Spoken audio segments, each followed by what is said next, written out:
Claudine Longet had one of the most enchanting voices in 1960s pop music. Soft, delicate, almost dreamlike. But behind that gentle sound was a life story that would eventually shock an entire nation, and a courtroom drama that people are still talking about decades later. Born in Paris in 1942, Claudine discovered her love of performing as a teenager, dancing for tourists on the streets of France. That passion eventually led her to American television, where a nightclub promoter named Lou Walters spotted her and offered her a spot in the iconic Folies Bergère show at the Tropicana in Las Vegas. It was there that her life changed forever, not on stage, but on the side of a road. A kind stranger stopped to help her with her broken-down car, and that stranger turned out to be singer Andy Williams. The two fell in love quickly. They married in December 1961, just as Williams' career was exploding. He performed Moon River at the Academy Awards and landed his own television variety show. Claudine appeared alongside him, then branched out on her own. Guest roles on popular TV shows, a recurring part in McHale's Navy, and eventually, a breakout musical moment on a season finale that caught the ear of Herb Alpert, co-founder of A&M Records.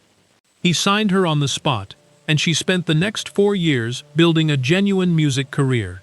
She also landed second billing alongside Peter Sellers in The Party, a film that became a cult classic. By every measure, Claudine Longet had built something remarkable entirely on her own terms.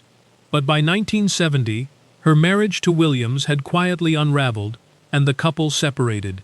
They remained close, sharing custody of their 3 children. Then came Spider Sabich. In 1972, Claudine met Vladimir Spider Sabich, a former U.S. Olympic skier widely considered one of the most eligible bachelors in America, at a celebrity ski race. The two began a relationship, and she moved with her children to his home in Aspen, Colorado. For a time, things appeared to be going well. But according to reports that emerged later, Sabich may have been reconsidering the relationship. In March 1976, Sabich was shot and killed inside his Aspen home. Claudine was the only other person present. She was charged with manslaughter, and her ex-husband Andy Williams flew in to support her, covering the cost of her legal defense. The trial was extraordinary. Claudine maintained the shooting was a tragic accident, that Sabich had been showing her how to handle the gun when it went off. Prosecutors disputed that account, with autopsy findings that, according to reports, suggested a different sequence of events.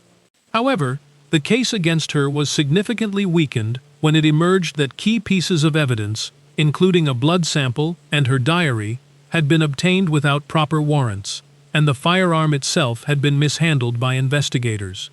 The jury found her guilty, but only of criminal negligence, a misdemeanor.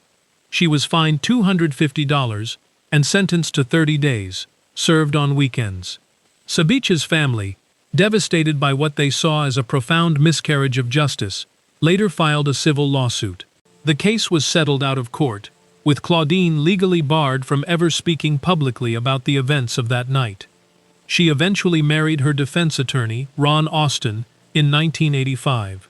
The couple lived quietly in Aspen for decades before selling their property for nearly $60 million in 2023 and relocating to Hawaii.